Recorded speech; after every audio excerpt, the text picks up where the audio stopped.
Every writer eventually hits the exact same wall.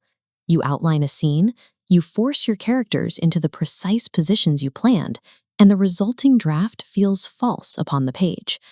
We are often taught to treat a story like a rigid container, but a narrative functions more like a kinetic, moving system of reader expectations.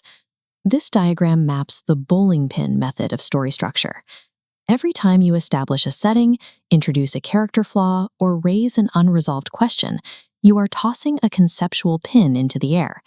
When a draft stalls out, it is rarely due to a lack of ideas.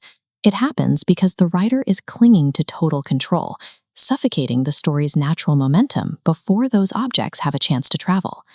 To keep a reader engaged, you have to leave those conflicts hanging at the apex of their arcs. The tension lives in the space between the throw and the catch. Writers often panic at this stage. Staring at the unresolved chaos of a first draft, the instinct is to snatch those pins out of the air immediately, forcing a resolution just to regain a sense of safety.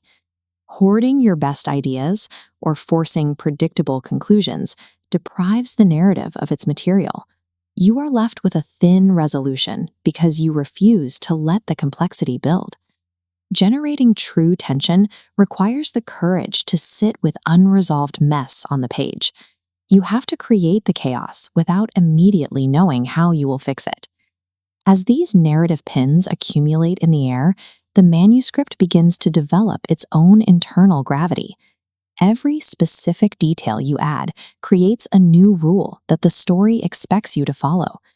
Once the work reaches a certain density, the weight of your past choices begins to influence your next move. This is the uncanny moment where the draft begins to watch you back, asserting its own narrative sovereignty. The story signals this independence through the feeling of physical resistance. You may try to write a planned character gesture, only to find the scene refuses it. The internal logic of the work has grown stronger than your outline. If you push past that resistance to meet a preset deadline or word count, the resulting scene will feel hollow.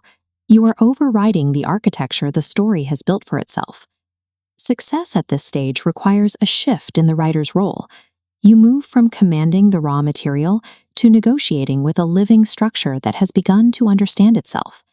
This requires you to stop acting like a mason building a wall and start acting like a musician tuning an instrument.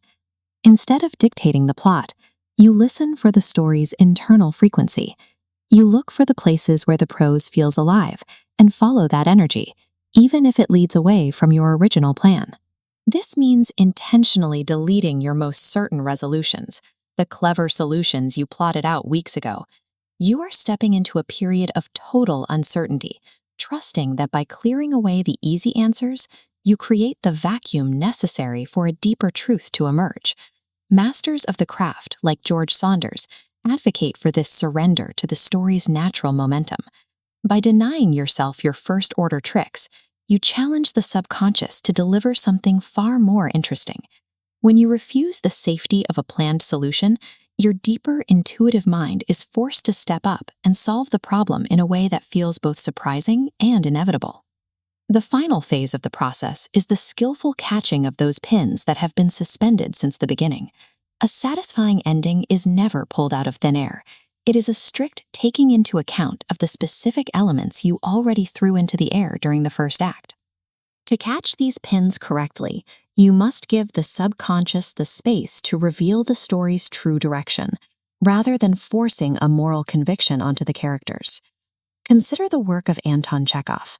He famously avoided forcing solutions onto his narratives, believing that art's job is to formulate a problem correctly, allowing the supra-personal wisdom of the story to speak for itself. Great endings feel like inevitable discoveries. They are found by trusting the elements already in play, rather than inventing a new trick at the last minute. During the final phase of revision, the draft eventually quiets down. The pool of shifting ideas begins to settle into a still, reflective surface. You know the work is finished when your edits become mere tinkering. You change a word only to change it back. The narrative has reached a stable frequency and is no longer asking you for more. By the end of this process, your focus has changed. You are no longer a dictator forcing the world to behave. You are a listener who has finally understood what the story was trying to say. Let the story show you what it has been building toward, and